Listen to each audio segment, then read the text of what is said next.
ओम शांति। आज 2 नवंबर 2023 है।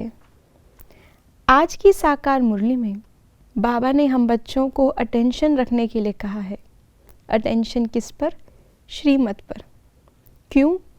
क्योंकि श्रीमत अनुसार पहले हमें खुद धारण करना है और उसके बाद दूसरों को कराना है। खुद धारण करके दूसरों को कराने वाले को ही निमित्त कहा जाता है और इस निमित्त भाव से हमें दुआओं की प्राप्ति होती है, जो आज बाबा हमें अपने अव्यक्त इशारों में समझा रहे हैं। तो सुनते हैं आज के बाबा के अव्यक्त इशारे। सेवा में किसी विशेष कार्य के निमित्त बनकर जो कार्य करते हैं उन्हें उसकी विशेष दुआएं मिलती हैं। निमित्त बनने का भाग्य मिलता है। निमित्त बनने वाले पर सभी की नज़र होने के कारण उसका स्व पर भी अटेंशन रहता है। उनका पुरुषार्थ अपने प्रति भी सहज हो जाता है। अगर निमित्त बनी हुई आत्मा यथार्थ पाठ बजाती है तो औरों के सहयोग की मदद मिलती है। आज बाबा ने इस विशेष शब्द की महिमा कही है, जो है निमित्त।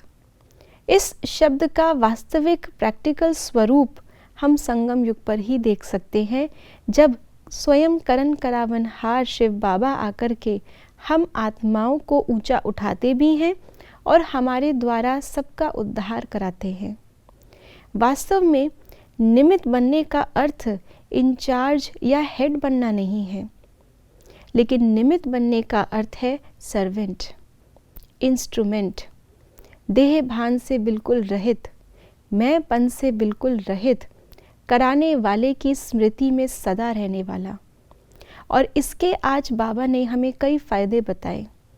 बाबा ने कहा जो निमित्त बनते हैं सबसे पहले तो उनके अंदर विशेषताएं आती हैं और गुण, और उन गुणों के कारण से जब हम सेवा करते हैं दूसरे भी वो गुण हमसे उठाते हैं तो हमें उनकी दुआएं मिलती हैं।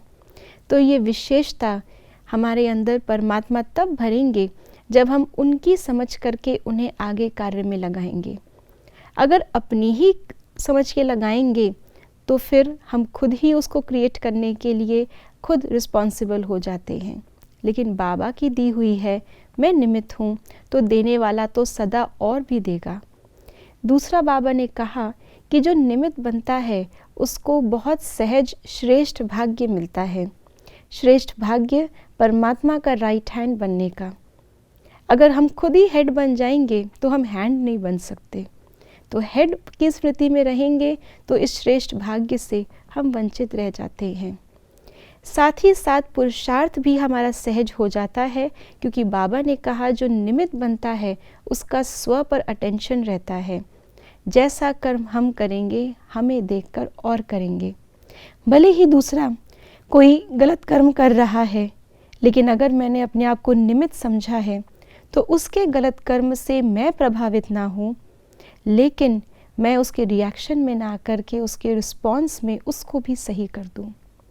और इसके साथ साथ बाबा ने कहा कि ये पुरुषार्थ जितना सहज होता है उतनी हमें सरलता से प्राप्तियों का भी अनुभव होता है।